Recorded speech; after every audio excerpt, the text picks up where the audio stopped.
Claude Delay, bonjour. Bonjour. Vous êtes directeur des activités sectorielles de la construction chez Verspiren. Vous allez nous donner quelques conseils à destination des créateurs d'entreprises.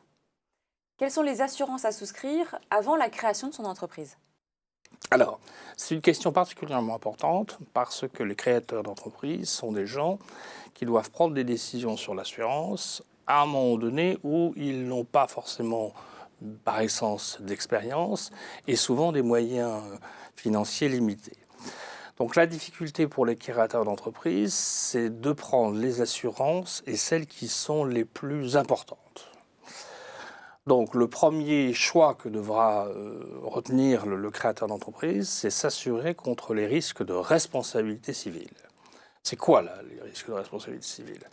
C'est le fait d'avoir un tiers ou un client qui vient vous rechercher votre responsabilité à cause d'une erreur que vous avez pu commettre. Donc ça, c'est absolument les premières assurances à souscrire. Alors pour limiter les risques de recherche en responsabilité, il est conseillé d'avoir recours à des contrats types qui définissent votre activité et qui vont donc définir le champ de votre responsabilité civile.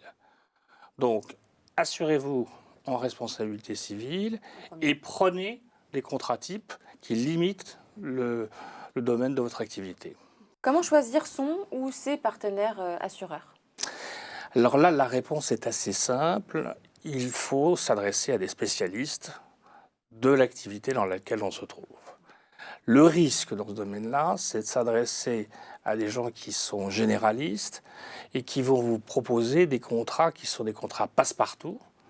Or, chaque activité professionnelle a ses spécificités et a besoin de contrats d'assurance parfaitement adaptés.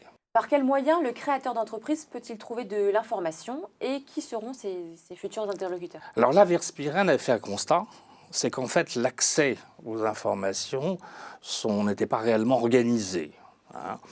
Et donc la Verspiren, de par sa vocation, a créé un site qui s'appelle l'Assureur Conseil.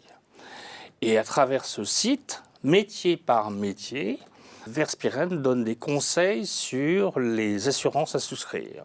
Une fois que le créateur d'entreprise a pris connaissance de ces conseils, il peut les éditer et là, possibilité pour lui de s'adresser à l'assureur de son choix.